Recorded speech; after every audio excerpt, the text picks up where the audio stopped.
Anong mensahe ang kailangan marinig ng mga Virgo mula September 1 to 7, 2024? Pwedeng nangyayari na to o mangyayari pa lang. Kung hindi man para sa inyo itong magiging reading, baka para sa someone na malapit sa inyo o sa someone na kakilala nyo mismo. Baka may lumabas na gender mamaya, gawin nyo na lang energy, masculine o feminine energy. Pwede rin naman na wag nyo nang pansinin yung gender. Hindi ko alam kung anong lalabas, kung positive ba o negative. Depende sa mapipick up kong reading. O pick up kong energy. Anyways, kung hindi mag-resonate sa inyo to, edi i-adjust nyo na lang video, hanapin nyo to. Kung hindi pa rin, edi ito na. Ito na ang pinakauli.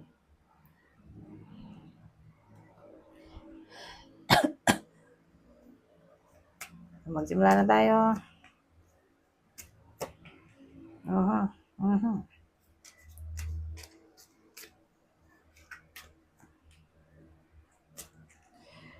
Ano kaya yun? Ay. Tumalsik. Ito work to. Ha? So, para sa mga may work. Dahil may work card tayo doon.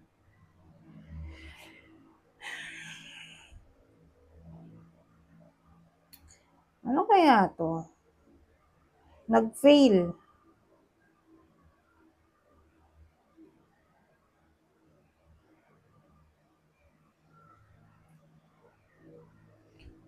Tapos na-try again. Ito, dumami ang opportunity sa work. Baka ano to?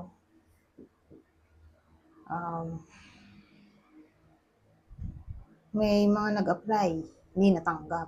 Tapos nag-apply ulit. Dumami yung possible option niya dito. Kasi ito na, may work na siya. So, sa dami nang na-applyan niya siguro, isa dyan ay tatanggap sa kanya. So, pwedeng kayo mismo to na nag-a-apply o ito yung someone na kakilala niyo nag-a-apply na mahal niyo sa buhay, anak, kapatid. O kung sino man yan. Kaibigan. Ano pa pang pwede nating ano dito? Dagdag.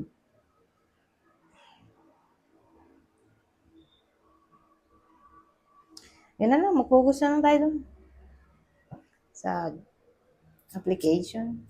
Marami pa naman tayong deck eh. Don't worry. Baka dito mag-resonate na sa iba sa inyo. Ano kaya to? Yes ko. Parang negative card to. Anyari.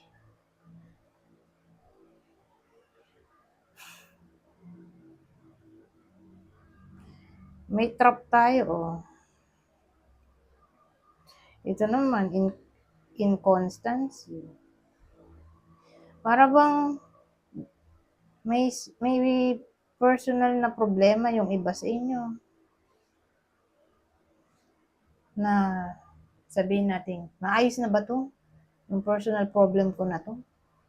Halimbawa lang, sa week na to, mukhang malabo, natrap kasi doon oh.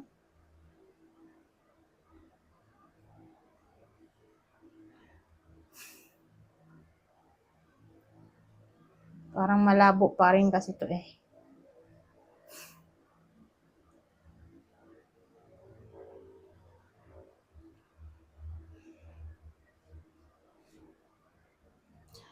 Alamin natin, ano kayang personal problem dito ng iba sa inyo?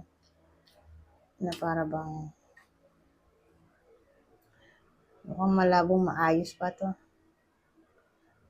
Maraming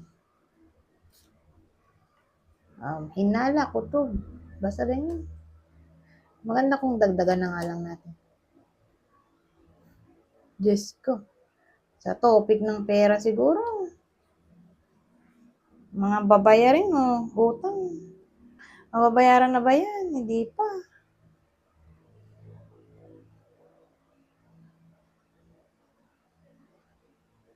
Tingin ko ano to. Itong dalawa ay pera nga. More like utang to. Mga babayarin sa buhay. na importanteng mabayaran. Kaya lang for some reason hindi pa mabayaran. Kulang pa ang budget.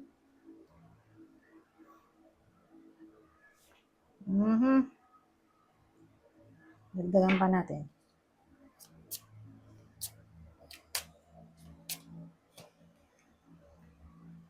Ngayon, may wedding na tayo. Pensioner. Ano naman niya? Pensioner.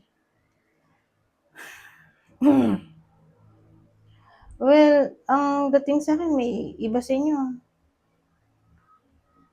Wedding. Whether. Ikinasal na o ikakasal pa lang. Kaya lang kasi, yung lalaki na mapapangasawa nila,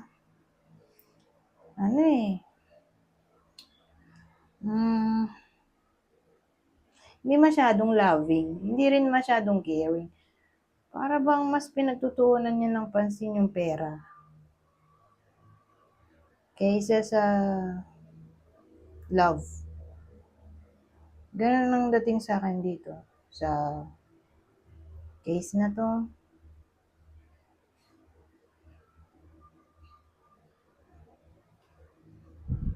Kasi pensioner, siya, di ba? Naghihintay ng pension niya.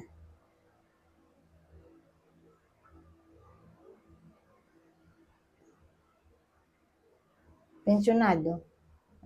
Yun. Yun lang hinihintay niya. Dumating yung pera niya.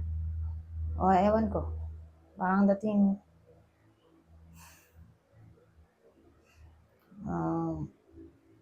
mas importante ang pera kaysa sa love. So, ang dating i-expect na natin na yun nga, yung mga kinasal na o ikakasal pa lang. Hindi magiging caring o loving yung partner nila sa week na to. Ngayong week lang naman. Kasi nga, parang ang priority ng partner nila, probably lalaki, ay mag-gain ng money, magkapera, busy siya lagi para maka-earn ng money.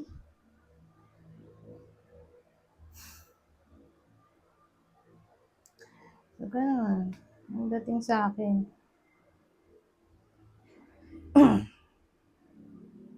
Parang doon naka-focus yung isip niya sa luho, ganyan. Sa walang kwentang bagay na importante sa kanya.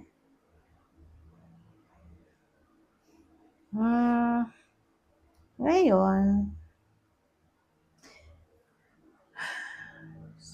ibahin natin ng storya. Senaryo.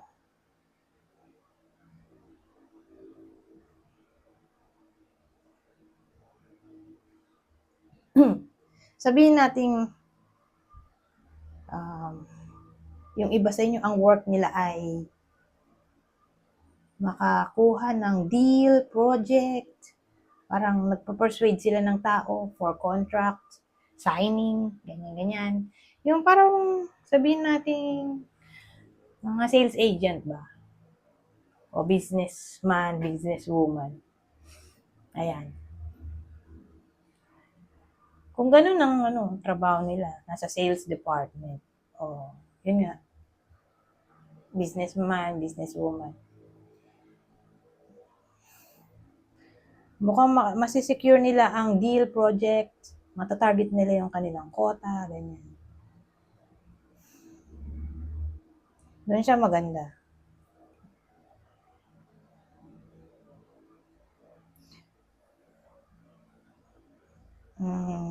Anyways, ito nang uli natin.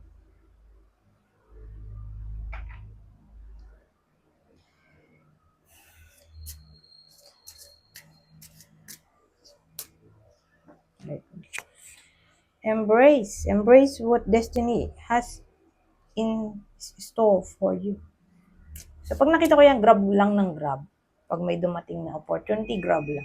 Pero kung sa tingin nyo, too good to be true, syempre, beware sa mga red flag din, di ba?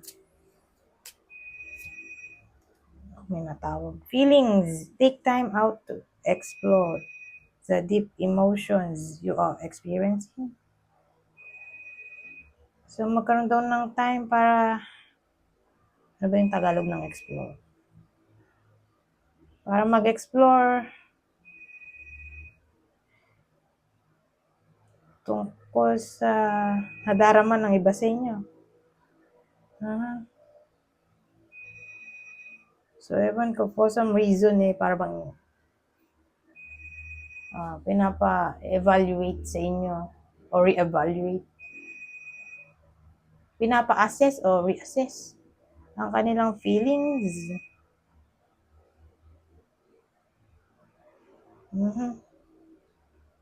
So, wait na. Ayan, natapos na nga.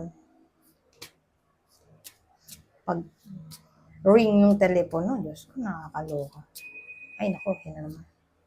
Ito na uli, obstacles. Look for ways around the obstacles to find happiness. So, pag nakita ko to, ang dating sa akin, hanapin pa rin